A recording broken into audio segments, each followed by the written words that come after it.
Hi everybody, it's Mrs. Stone here, and thank you for joining us for the fourth instalment of The Iron Man by Ted Hughes. We've been looking at this book together since the beginning of the week, so we're on the fourth chapter. We left the Iron Man quite happily sitting in his scrapyard after he'd emerged from underground, and the farmers in Hogarth decided that was the best place for him. He could sit in the middle of the scrapyard eating all the scrap metal, and I think the Iron Man was quite pleased about that. So we're going to find out what happens next. So chapter 4 is called The Space Being and the Iron Man. One day there came strange news. Everybody was talking about it. Round eyes, busy mouths, frightened voices. Everybody was talking about it. One of the stars of the night sky had begun to change. This star had always been a very tiny star of no importance at all. It shone up there for billions and trillions and zillions of years in the constellation of Orion. That great shape of the giant hunter that strides across space on autumn and winter nights. In all its time, this tiny star had never changed in any way. Now, suddenly, it began to get bigger.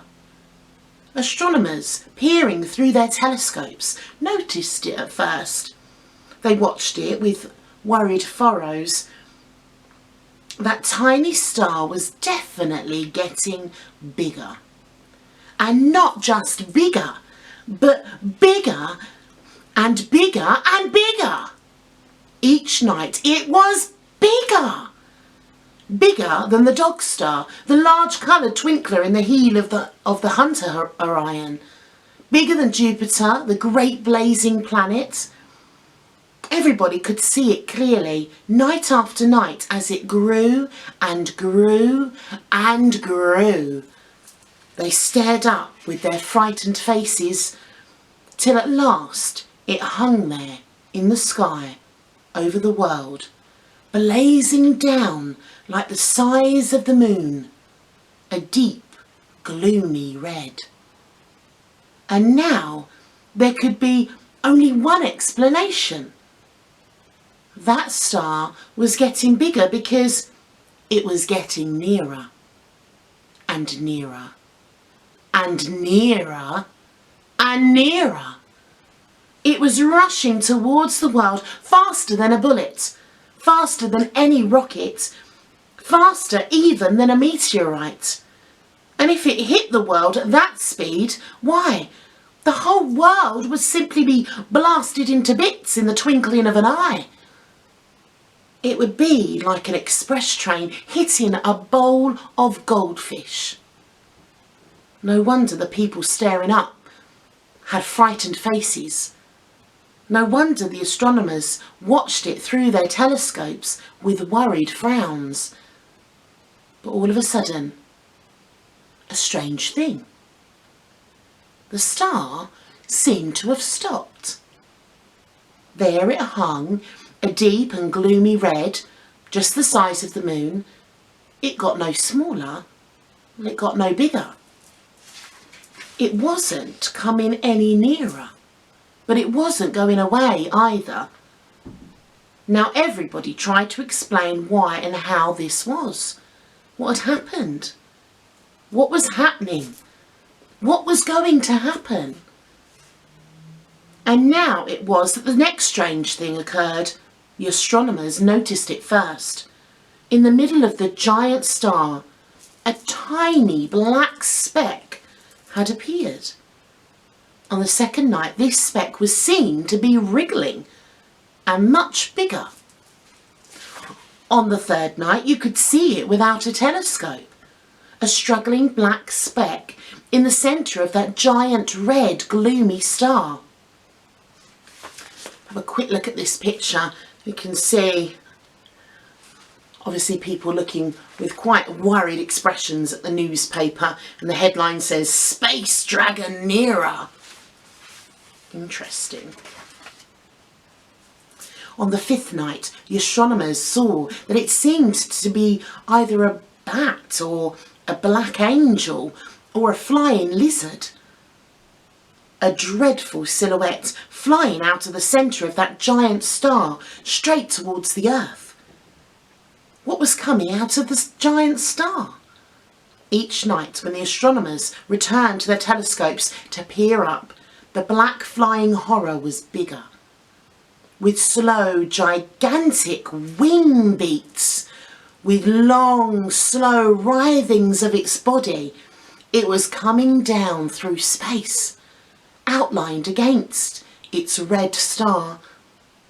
Within a few more nights, its shape had completely blotted out the red star. The nameless, immense bat angel was flying down at the earth, like a great black swan. It was definitely coming straight at the earth. It took several days to cover the distance. Then, for one awful night, its wings seemed to fill most of the sky. The moon peered fearfully from low on the skyline, and all the people of Earth stared up, gazing in fear at the huge black movement of wings that filled the night. Next morning it landed on Australia. Hump! The shock of its landing rolled around the earth like an earthquake, spilling teacups in London, jolting pictures off walls in California, cracking statues off their pedestals in Russia. The thing had actually landed, and it was a terrific dragon. Terribly black, terribly scaly, terribly knobbly, terribly horned, terribly hairy, terribly clawed, terribly fanged, with vast, indescribably terrible eyes, each one as big as Switzerland. There it sat, covering the whole of Australia, its tail trailing away over Tasmania into the sea. Its 4 claws on the headlands of the Gulf of Carpentaria. Luckily, the mountains and hills propped its belly up clear off the valleys, and the Australians could still move about in the pitch darkness. Under this new sky, this low, queer covering of scales, they crowded towards the light that came in along its sides. Of course, whoever had been on a mountaintop when the dragon landed had been squashed flat. Nothing could be done about them. And there the horror sat, glaring out over the countries of the world. What had it come for? What was going to happen to the world now this monstrosity had arrived? Everybody waited. The newspapers spoke about nothing else. Aircraft flew near this space bat angel dragon, taking photographs. It lay over Australia, higher than any mountains, higher than the Hindu Kush in Asia, and its head alone was the size of Italy.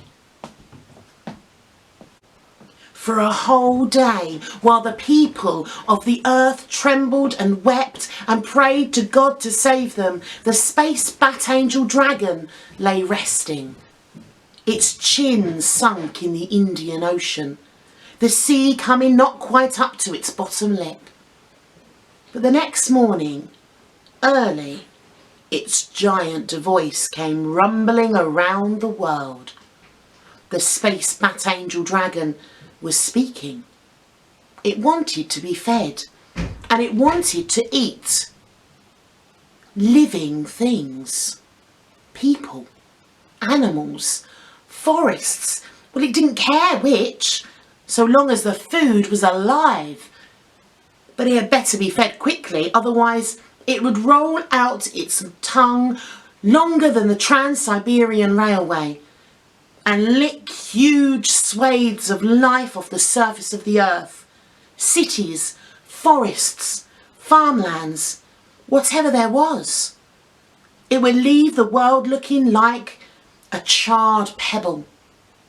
unless it was fed, and fed quickly. Its voice shook and rumbled around the earth for a whole hour as it delivered its message. Finally it ended and lay waiting. The peoples of the world got together. If they fed it, how could they ever satisfy it? It would never be full, and every new day it would be as hungry as ever.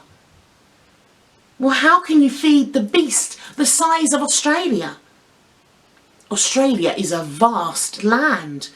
All the countries of Europe will fit easily into Australia.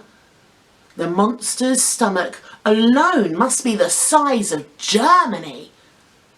No, they could not feed it. The people of the world decided they would not feed this space bat angel dragon or whatever it was. They would fight it. They would declare war on it and all get together to blast it off the face of the earth. And so it was that all the peoples of the earth declared war on the monster and sent out their armed forces in a grand combined operation. What a terrific attack! Rockets, projectiles of all sorts. And we can see from the picture there, the cannons blasting forth. Great smoke in the sky as they're firing. Missiles and bombs, shells and flamethrowers, everything was tried. The smoke of the explosions drifted out over the Pacific like a black crawling continent. The noise of the battle shook the world almost as much as the landing of the dragon had done, and for much longer. Then the noise died down, and the smoke cleared, and the peoples of the world cried in dismay. The dragon was actually smiling. Smiling! Aircraft flying daringly near photographed the vast smiling face, and the picture was in all the papers. It was smiling as if it had been, well, tickled. Now the peoples of the world were worried. They were all great fighters, all spent their spare money on preparing for wars, always making bigger and better weapons, and now they had all tried their utmost to blast this thing off the earth. And what was the result? Well, the dragon merely smiled, and not a scratch could be seen anywhere on its body. Human weapons had no effect on it. But that wasn't surprising. This creature had come from the depths of space, out of the heart of a star. Nobody knew what it was made of. Perhaps it could not be destroyed by any means whatsoever. And now the space bat angel dragon spoke again. It gave the peoples of the world 1 week in which to prepare its first meal. They would prepare what they liked, said the dragon. But if the meal was not ready in a week, then he would start on the cities and the towns.